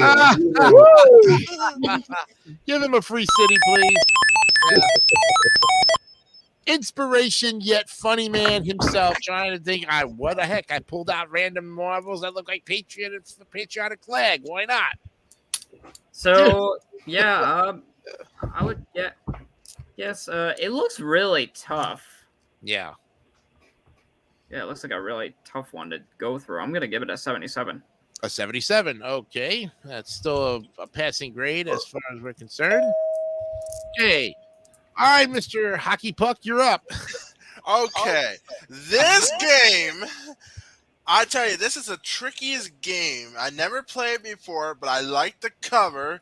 So, get ready for the Taco Bell song because I also go for the big 100 as well. There it is. He Taco Bell's in 100 for the man from Canada who resembles a hockey puck in his own right. Oh, all right, we got up there. Okay, so you're up. Okay. Yep, you can tell this is another arcade game. Your expert area of expertise. Yes, I have. I do remember this in the arcades quite a bit, though. He blew $10 on quarters for it too. Yep, that's one of those. Yeah, but in my case, it was more like tried a little bit there, and then you realize, oh, this is too tough to restart, so I'm just going to start all the way from the beginning. Boom, boom, boom. Yep. There's only 6 levels in this whole game, though, but that's the reason why it's so difficult, though. And in honesty, it would be a little bit easier to do with a trackball than it is with an NES pad or even a joystick. Yep. But with that said, I'm still going to say this is a really fun title. This is a good representation of the graphics put onto an NES, though. I'm going to give it a 95. Aha! He's still Taco Bell's in. Yes. That's an A, and that resembles a Taco Bell. Anything over 90 is a Taco Bell. Very good there, Scott. Mm-hmm. Okay, so everybody has pretty much given their opinion on it, right? You're all good. Now you're waiting on me. Okay, well, I have played this game. I saw my cousins play this game when it came out. I didn't own it, but I rented it, and I didn't like it because it is tough. So I was watching them play. Then I come back several decades later today in the years, and I watched the gameplay, and I'm like, oh, okay. Now I know why I had no real, trying to thumb it. Yeah, I love the cover art, the gray background. It's not put up by Konami, but gray background is really good, especially when you've got the highlight of the marbles, the blue, that black, that red one. Yeah. Mm-hmm. And the title, the logo of it, the Marble Madness, kind of jumps. It looks like it wants to jump off the cover and just slap you in the face and say, "Play me, play me." Oh yeah. Cover-wise, yeah. Playability hard. I'm gonna drop it down to 89. 89. Yeah. That's almost like if you're playing checkers. King me. Yeah. King me, my man. King me. Yeah. Oh, Christ. Who was the horse in? Who the hell brought the horse in, man? What the heck? Definitely not me. Definitely not. All right, let's go ahead and average it out here. Divided by 6. Oh yeah.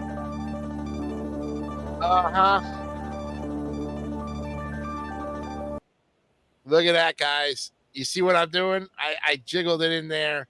It's gonna be an A, definitely. It's a big. It is a big. It's going up. No, why am I grabbing Funhouse? I don't want Funhouse. Wait a minute. Oh, Yeah, keep that one in the D tier. Oh no, yeah, okay, yeah, keep that one in the D tier. This one's going up. It's going up. It's going all the way up. It's going, and it lands right in.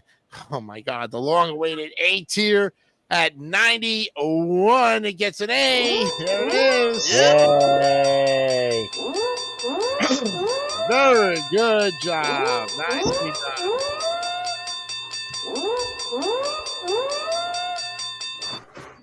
Okay, that's brings us to way past our break here, so we're going to go ahead and take that final break of the night. So let's, yeah, that too. You know, we'll okay, go ahead and get the final clues of where am I, so that way we can wrap it up. And of course, you guys got the answers at the end of the show. Yeah. But here's the final clues to the game here. All right. Next clue. Call me Hollywood North, as many movies are made here. In 2010, the Winter Olympics will spotlight my city. Whistler fans from all over congregate here. Whistler fans. Okay. So those are the clues. Mm-hmm. And we'll get your answers in about 20 minutes. All right. Anybody need to go to the bathroom? Potty break? Drink break? I'm good. You're good? I'm good. Yeah, should be good. Okay. Final half hour of our first show is coming to the end. Oh, I know. It goes so fast when we're around here, you know? Yeah. Okay, that was your second A of the night, by the way. That's really good. So, Cool. All right. So now we get into a little bit of the regular Mario Brothers here. We'll pull up this first one. Now, I'm not quite sure if, by the looks of this, this must be the Japanese version of Mario. Mark, what do you say about this, real quick? Can you give me a? I've been trying to look this up, and all I get is nothing. Okay. Yeah, I can probably find that out. I mean, that does look like the I'm putting it in the private chat if it helps. Oh, yes. Thank you. That would be good. Okay. I sent you two. The back and the front. Oh. Okay. All right. All I can do is give you the info on the regular Mario Brothers, which is for the Nintendo. This must be for the Japanese one. I think it's more of a European one because it says Classic Siri on it, and that Siri I don't think is English. Oh, okay. Yeah. Okay. Yeah, actually. Yeah, this is actually a German cover, according to what I'm looking at. Oh, okay. All right. Well, that answers that question. All right. So, well, based on the very little information that I couldn't give to you, we now start. Who goes this time? Johnny, I think. I believe so. Okay, Yeah, Johnny, so. give us your take on this German cover of Mario Brothers. Okay, I'm trying to look at, because I have never seen this one before. I've seen the classic NES one that I think we're about to look at that one next. Yeah. But Yes, we are. Yes.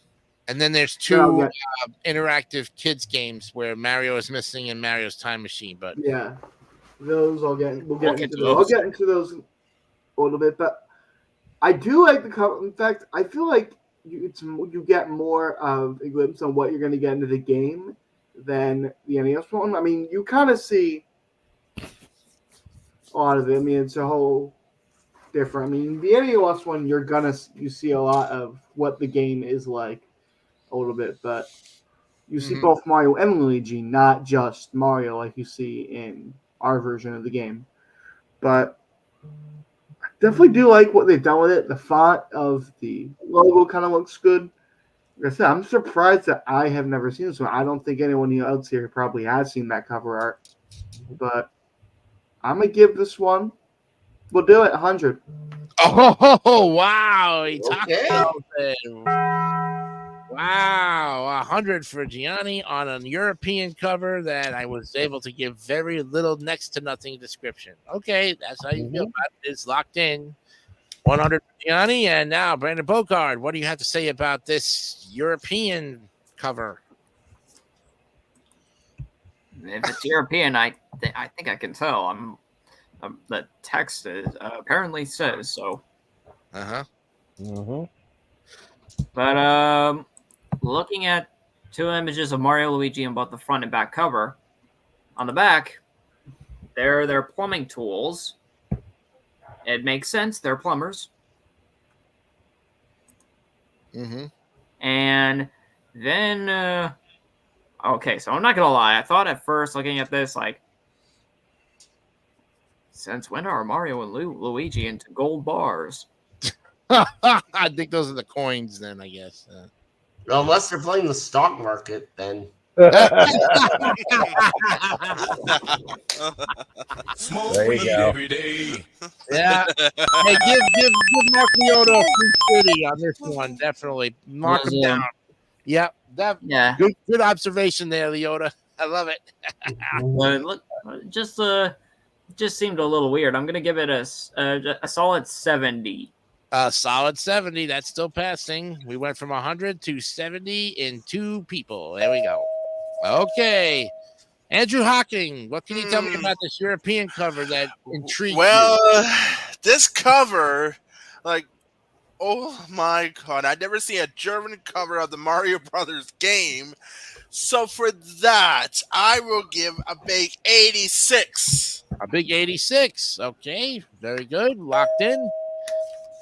Scott, what do you have to say about this one? Oh, yes. Once again, we're back in the arcades again. And I will tell you right now, I played the hell out of this game. You see, near where my parents had a store, just a couple of stores down was a donut shop. And this just happened to be one of the main games they actually always played there. And whenever I got a chance, I'd always go there, try to play the arcade title. I have been very well versed about this Mario Brothers title, though. And I'm going to tell you right now, this German cover art is looking absolutely gorgeous. This is 100 times better than what we got in the United States. 100.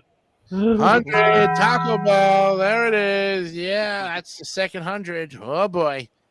Yeah, I kind of agree with you on it, though, even though it's not my turn. But I think Mario and Luigi are more distinct in the cover art. You can, compare it, like you said, to the next one that's going to come. You'll probably give it a lower score because if you look at the preview, yeah, Mario looks a little bit different because maybe he was just coming off of playing Donkey Kong, so they figured, what the heck. And while you're talking about Mario and Luigi, the new Mario and Luigi game is going to be coming out in about a couple of months. Yeah, the Mario expert now has a chance to redeem himself. What do you have to say about this European cover, Mr. Leota? I don't think I've seen a European cover of Mario Bros. For the NES before, so it's definitely very interesting. So interesting, in fact, I'm going to give that a 92. A 92, that's still a Taco Bell because it's over 90. Yeah, very good. That's still an A. Okay, everybody's in, and now it's my turn.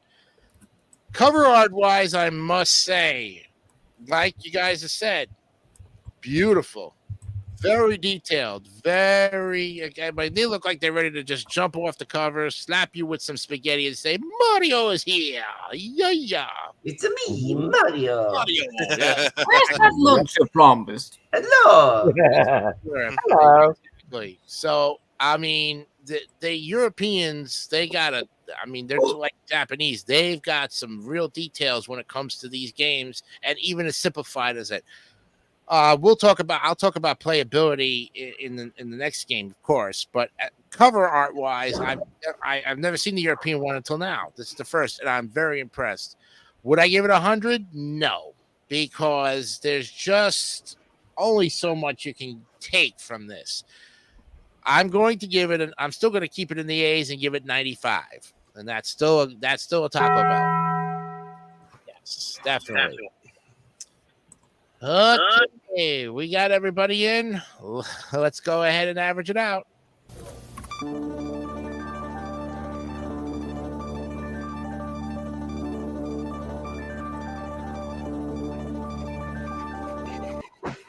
You see what I'm seeing here? It stopped. That means it barely got the A that you guys needed. Oh my God. Just enough to put it in there.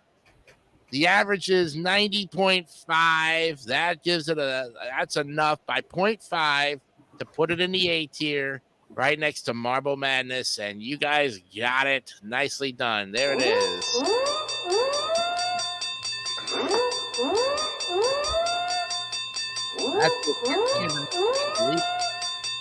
Yeah. Yep. The last time you guys got any A's was Mock Rider. That was the last M game. Yep. And then Lone Ranger, and even the Little Mermaid got an A. An A. Wow. Okay.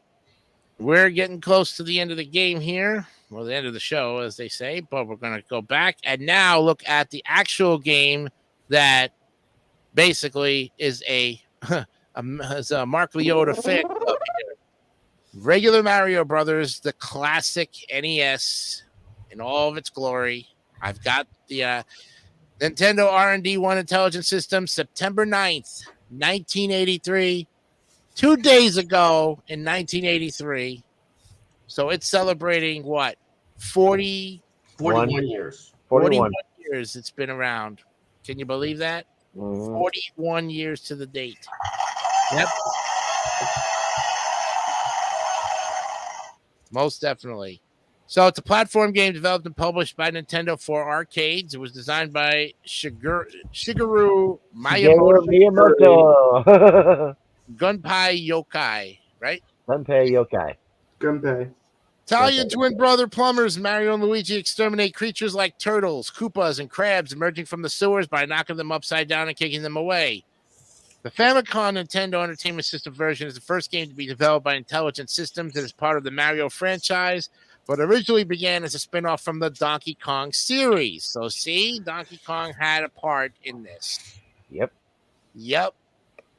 An updated version titled Mario Brothers Classic is included as a mini game in all of the Super Mario Advance series and Mario Luigi Superstar Saga.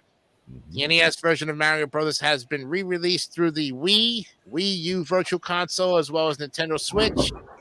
The original arcade version was released by Hamster Corporation on the Nintendo Switch as part of the Arcade Archives series. You guys know how it's played. It's very simple. You kick around there, and you pretty much get your score, and one that dies first, I guess, wins, right? Yeah. Mm-hmm. And, this showed up in, of course, Mario 3 as the bonus stage. Or one of the, Yeah.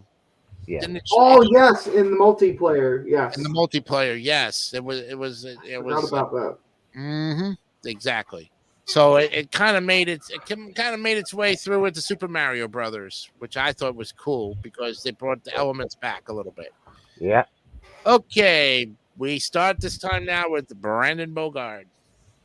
So on the front cover, unlike the game, why is Mario more blue than red? Yeah. Oh, yeah, he is. Remember, he's coming off in the United States from Donkey Kong, so they still indicate that he had some blue in him. Yeah, some blue. Some blue. Then you have the turtles. They're like really, really mini ones on both the front and back cover. And the biggest image on the back cover, that red thing. I'm posting it in the private chat. It's a fireball, isn't it? Yeah. That's a fireball? Yeah. I thought it was a monkey.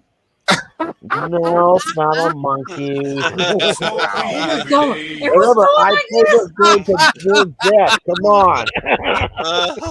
was like this. Give him a free city, please. I was a monkey.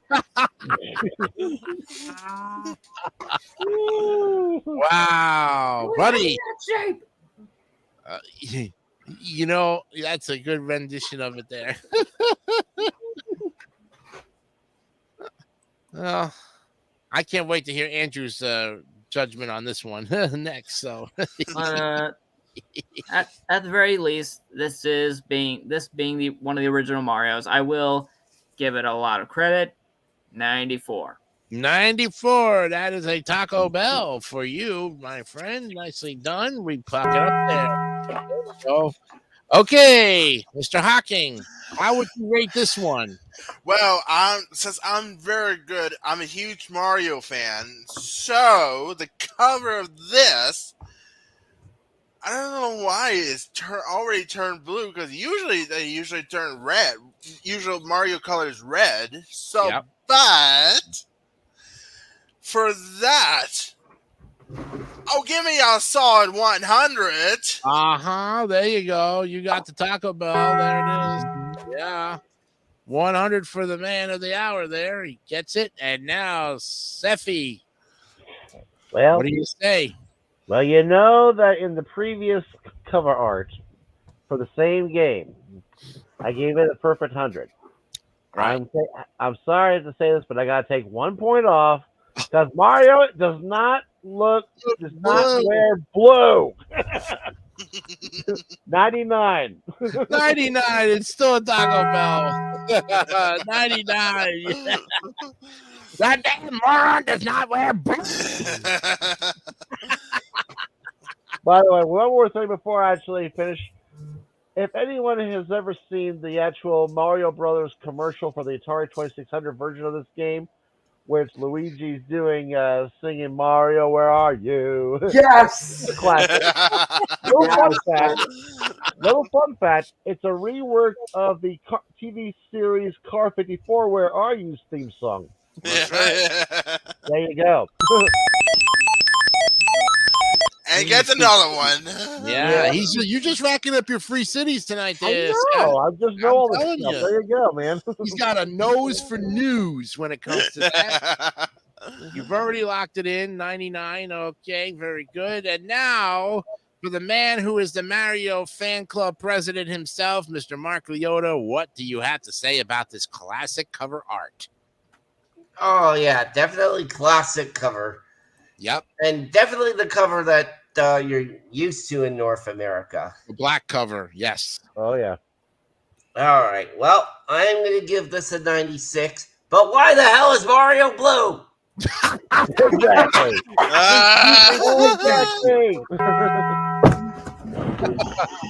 There's another reason why he's got to add blue.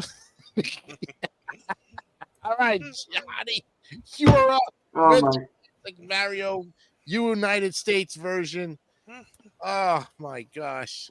All right. I don't know where to start with this, but I gotta say, There's plenty of ways to start. Yeah, I know this is. I know how to start. I can take a right. You know. I've actually have fond memories with this game. Yeah. When you mentioned they were in the Super Mario Advance, I had every single one of them. I used to play on my original DS because you could play Game Boy Advance games on there. Yeah. And I remember like those long car rides. I remember every 1 year, I think when I started getting into Mario, like playing those games, like we were going to Wildwood, Jersey Shore for a weekend, and I remember getting all of those games on like my Game Boy, and I have so many memories with that version. As for with the fireball, apparently you don't shoot the fireballs. Apparently those come out if you take too long to complete a level. Yeah. Okay, That's so what there is a okay, very good. Give Gianni a free city, please.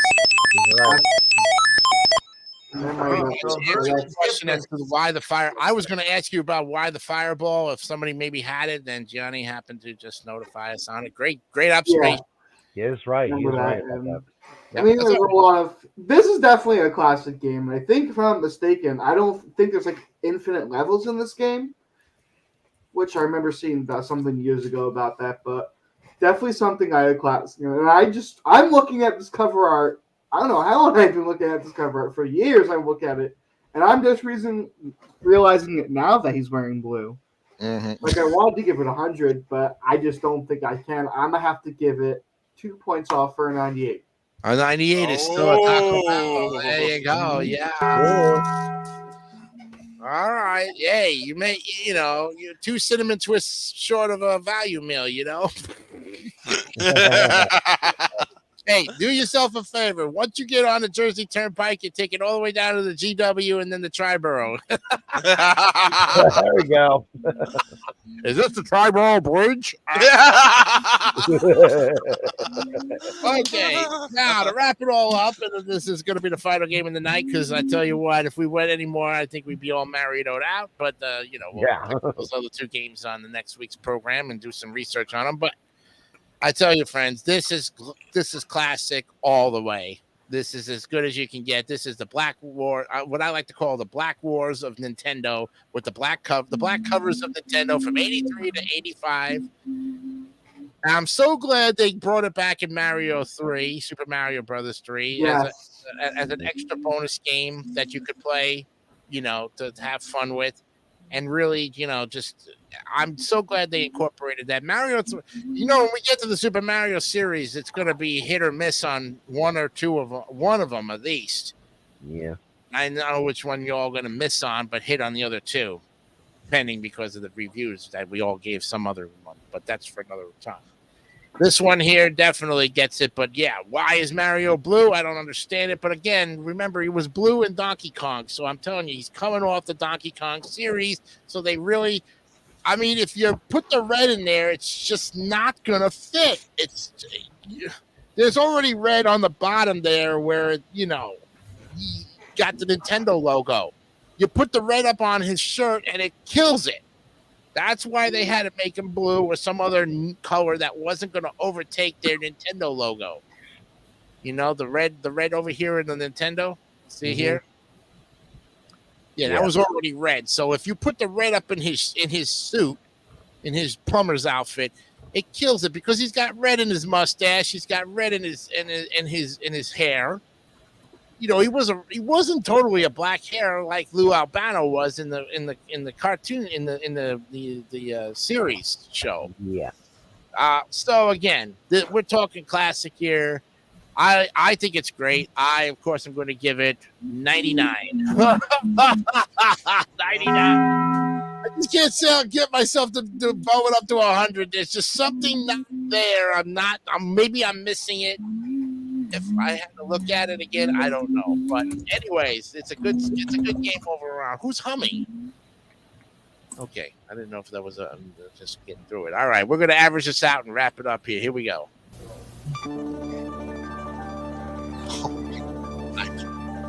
Wow. Well, I tell you what, guys, there's no doubt in my mind about this one. It's a high 97.6. It is definitely an A. You guys got your 4th A of the night, and this one was no doubt in my mind that it was not going to be any less than an A. Yeah. Oh my gosh. Yeah. There it is. That one too, and you guys got it. There it is. Nicely done.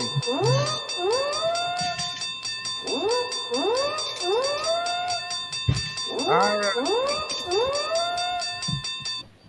Okay. The end of our game as we conclude this first show of the new season. Let's shut her down. All right, now that we all got you guys back here, now it's a matter of the important thing. The where am I? The answer to the where am I? I will give you one final clue on this one that I didn't give you before. And the where am I with the initial V. All right, one by one, we'll go in the order that from, this way. And we start with Scott McVeigh. What do you got to say? Based on the clues? Well, I didn't know exactly what it would be, though, until you said about the where the mini Hollywood, where they do a lot of TV shows. And I remembered myself, yep, it's got to be Vancouver. That is right. You got it. Vancouver it is. Yes. Score one for Scott McVeigh. He got the Where Am I? So put that in there, statistician. I know he's keeping good notes. Mark Leota, you said you got this like off the first clue or the second clue. Yeah. You also have Vancouver too? Yeah, because like the first thing he said was basketball team, but then after he said it was a team that moved to Memphis, I'm like, yeah, I'm thinking, yeah, that has to be it. Because they were originally the Vancouver Grizzlies. You got it. Yes, that's right. And then they became the Memphis Grizzlies. Very good. You got it off the clue. You got it off that first and second clue. Yeah. Second clue, actually. All right, Andrew Hocking, do you have Vancouver? I got that within 2 clues as well. And I also picked Vancouver! There it is. Oh, great minds think alike, huh, Andrew? Canadian minds think alike. Yes, they do. Okay, Brandon Bogard, did you have Vancouver? Oh, for some reason I couldn't read it, and then I thought of something else. So I typed in SOLSTIC, Soul Stick. Oh no! Oh brother! Thank you. Sorry about that, Brandon. Well, hey, you don't. It's not every time you just but you took a guess at it. All right, 3 out of 4 ain't bad. So we can go 4 out of 5. Gianni, did you have Vancouver? Well, I originally did not. Was trying to figure out. I had a feeling when it's North America, I thought it was somewhere in the U.S., but I realized that is also in the kind of North America too. But I realized it off of the 2010 Olympics, which happened in Vancouver. You got it. There we go. Yes. Oh, and speaking of that 2010 Winter Olympics, Sidney Crosby golden goal in overtime against the U.S. in the gold medal game. Remember that? I remember that. I remember. There you go. Well, very good game playing on all parts there, and statistician, how many did we review tonight? We have graded, I believe, 11 of these games, where we have now totaled 338 graded total, 372 more games to grade. Yeah. Well, at least and we all got I can say to that is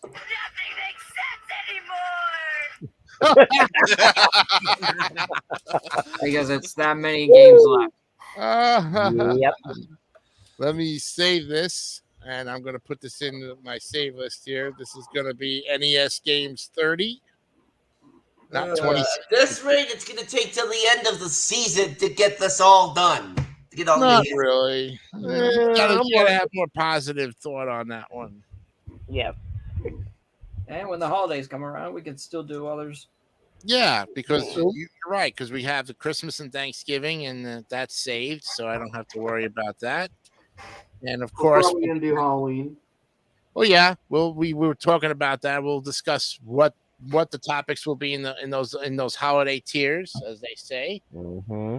So definitely keep an eye out for that, because we will mix it up. There is a time and place where we will eventually get tired of doing the NES games, and we definitely want you to tune in every week.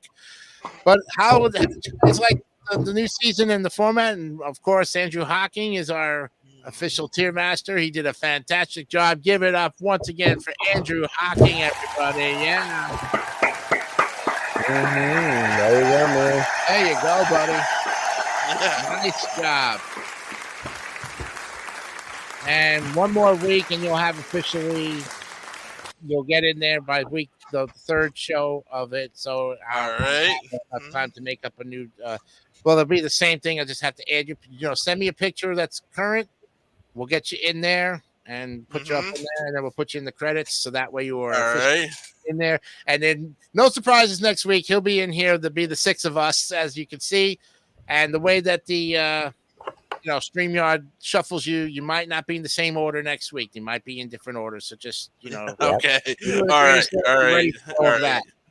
In the meantime, we will see you all next week. I'm Jason DeCanio for Scott McVeigh, Mark Leota, the new guy, rookie man, Andrew Hocking, Brandon Bogart, and Gianni Pizzi. Catch you on the flip side. Till then, good night. Bye-bye for now.